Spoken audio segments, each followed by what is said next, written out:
Hello, good afternoon to you. Welcome to the business news here on MiddayLive. My name is Alfred Akansi. Let's go on to our first story this afternoon. And the U.S. ambassador to Ghana, Robert Peter Jackson, has expressed concern over the delay in finalizing processes for the approval of the gas master plan and the request for proposal for the ECG concession towards the implementation of Compact 2 of the Millennium Challenge account.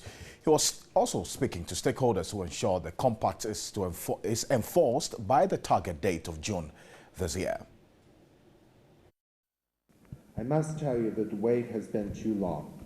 The citizens of Ghana are waiting to benefit from this compact of nearly $500 million that will directly strengthen the power sector. Let's not allow this opportunity to slip away. Let's commit, all of us in this room, do whatever is necessary to make sure that by next month the compact's in force.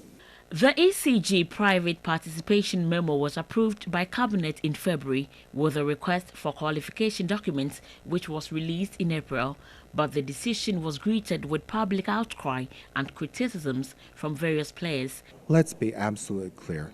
The compact does not call for privatization.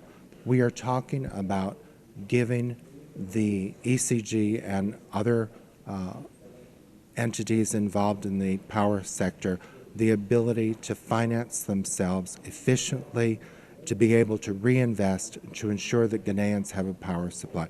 There's nothing to fear.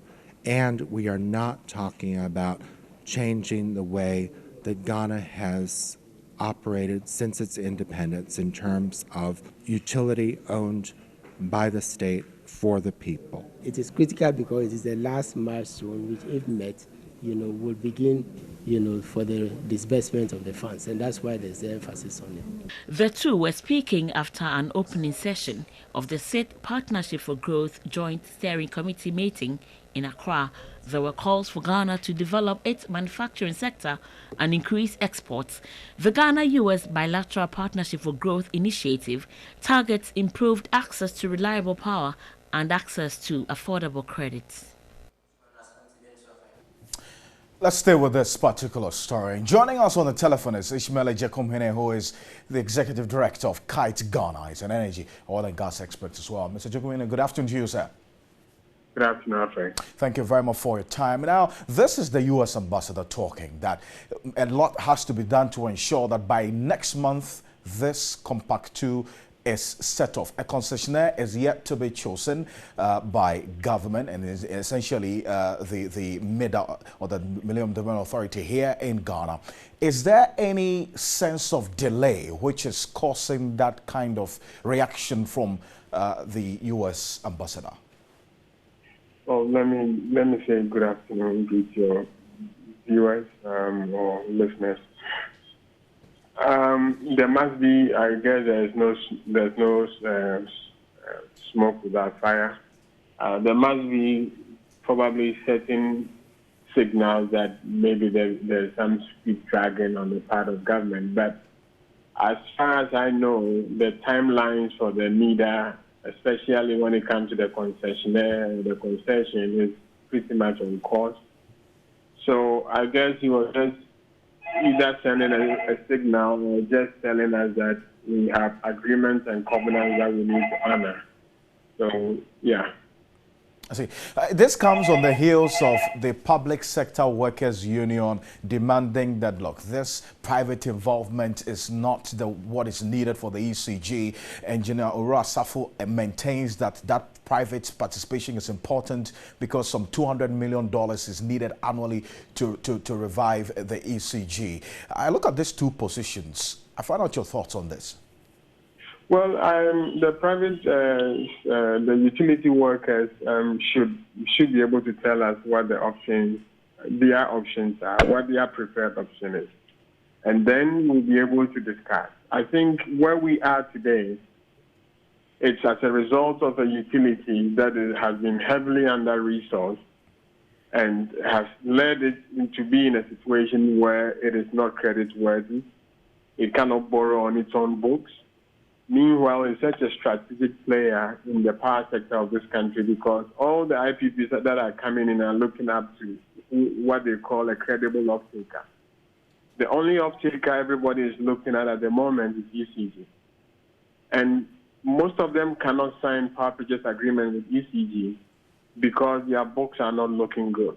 And what happens is that even when ECG is forced to sign the power purchase agreement, government still has to provide what we call a sovereign guarantee to the power purchase agreement, so that in the event of a default, government will pay the money. You remember the car power deal, how we had to put about $100 million in an escrow account. True. So that's the situation we are in now.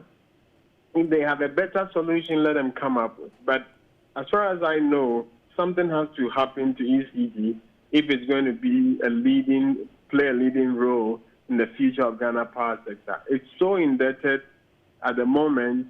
In fact, we keep talking about how government is owing ECG, but ECG is also owing government because most of its infrastructure projects are funded by sovereign loans that government has provided. So I wouldn't be sentimental and assign reasons to whether ECG will have to there's the need for a private sector operator or not. The bottom line is that something has to be done to ECG as it is now.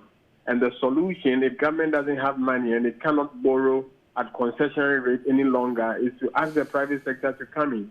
The role that the private sector will come in and play will be determined by what opportunities there is therein for the private sector. So let them put their options on the table. But as far as I know, we've agreed to go this concession route, and I believe that's a way in which we can let the private sector in without necessarily having to sell off ECG.